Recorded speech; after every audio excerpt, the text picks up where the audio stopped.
Fighter drone और मिसाइलों से हमला कर यूक्रेन के कीव और ओदेसा को जैसे जला डाला हो। उधर अमेरिकी खुफिया रिपोर्ट में खुलासा हुआ कि रूस 3 बाल्टिक देशों को यूक्रेन की तरह हड़प सकता है। पुतिन के टारगेट पर पूर्वी यूरोप के भी देश बताए गए हैं।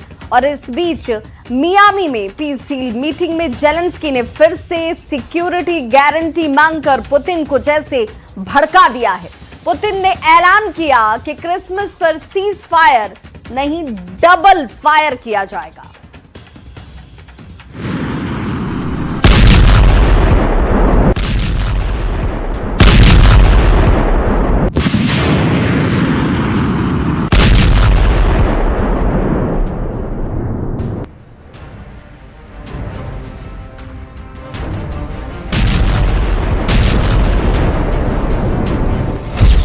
1300 फाइटर ड्रोन से हमला।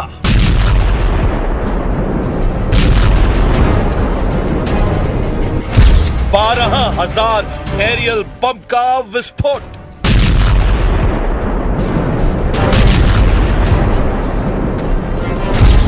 नब्बे मिसाइलों के धमाके।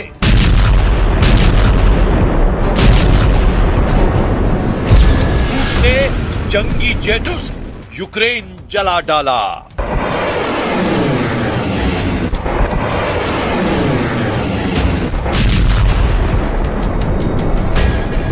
रूस ने भयानक बदला लिया है। रूस यूक्रेन को दहलाने लगा है। रूस तब तक मारता रहेगा जब तक जेलेंस्की अपना पद नहीं छोड़ देते, जेलेंस्की जब तक घुटने नहीं टेक देते, जेलेंस्की जब तक पुतिन से माफी मांगकर हर शर्त मंजूर नहीं कर लेते, तब तक ये बारूद बरसेगा, तब तक यूक्रेन जलेगा, तब तक यूरोप डरेगा। जेलेंस्की ने पुतिन की दुखती रग छेड़ दी है। जेलेंस्की ने पुतिन के अहम पर हमला किया है।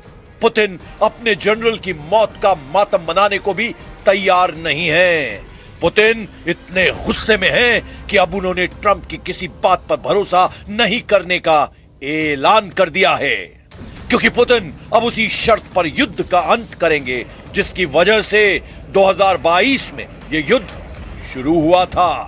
वो शर्त ऐसी है जिसे सुन ट्रंप के पैरों तले जमीन खिसक गई है। यही वजह है कि ट्रंप ने भी यह मान लिया है कि पुतिन जेलेंस्की के बीच बेइंतहा नफरत है।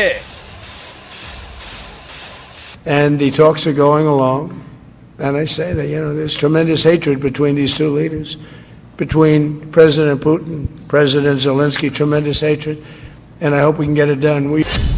जेलेंस्की से नफरत की आग में जल रहे पुतिन यूक्रेन नहीं यूरोप पर कब्जे का सिग्नल दे रहे हैं। जेलेंस्की से दुश्मनी निभा रहे पुतिन सोवियत संघ वाला नक्शा फिर से बना रहे हैं। ट्रंप से पीस डील के बीच पुतिन ने 32 देशों के सैन्य संगठन नाटो को बर्बाद कर डालने का प्लान बना लिया है।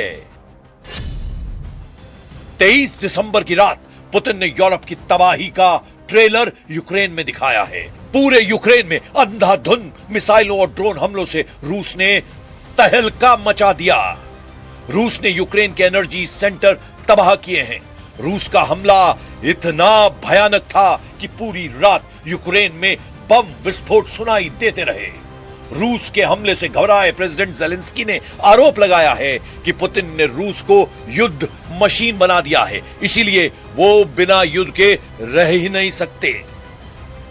Слабо віриться, що Путін зможе жити без убивств та вторгнень. Але зниження ціни на російську нафту, сильні санкції світу, продовження всіх інших форм тиску – це те, що переконає навіть таку вперту особу.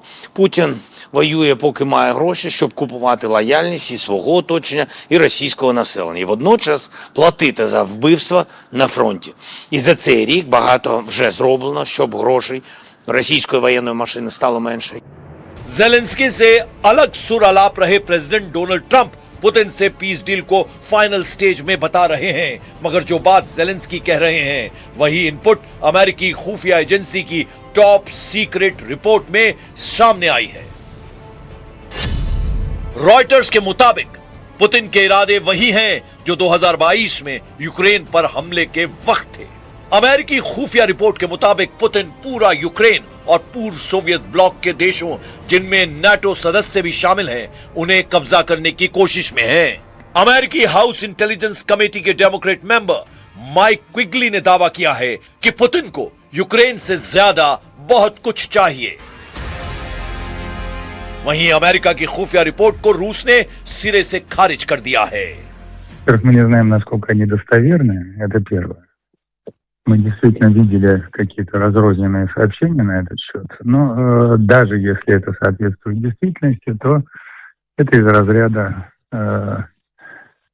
ситуации, когда разведка делает какие-то ошибочные рассуждения, исследования и выводы. Это абсолютно не соответствует действительности.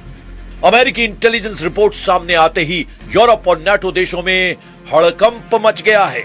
वहीं रूस ने खुफिया रिपोर्ट के दावे को मनगढ़ंत बताते हुए फिर से गारंटी दी है कि वो नाटो पर कोई हमला नहीं करेगा। И не преследует приписываемые нашей стране завоевательные цели. Как уже говорилось президентом России, мы даже готовы зафиксировать это юридически в контексте потенциального урегулирования нынешнего кризиса на основе принципа равной и неделимой безопасности.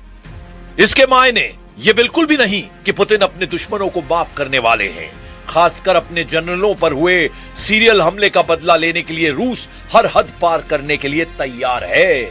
यूक्रेन ने रूस के कई टॉप जर्नल्स को मौत के घाट उतारा है, जिसमें लेटेस्ट नाम लेफ्टिनेंट जनरल फनील सरवारोव का है। जनरल फनील रूस की आर्मी ऑपरेशनल ट्रेनिंग निदेशालय के प्रमुख, यानी उनके पास रूस की सेना की ट्रेनिंग का पूरा जिम्मा। जनरल फनील से पहले यूक्रेन पर लेफ्टिनेंट जनरल यारोस्लाव मोस्कालिक को 25 अप्रैल 2025 को मॉस्को के पास कार बॉम्ब ब्लास्ट में उड़ाने के आरोप लगे थे। यारोस्लाव रूसी सेना में ऑपरेशनल डायरेक्टरेट के डिप्टी हेड थे।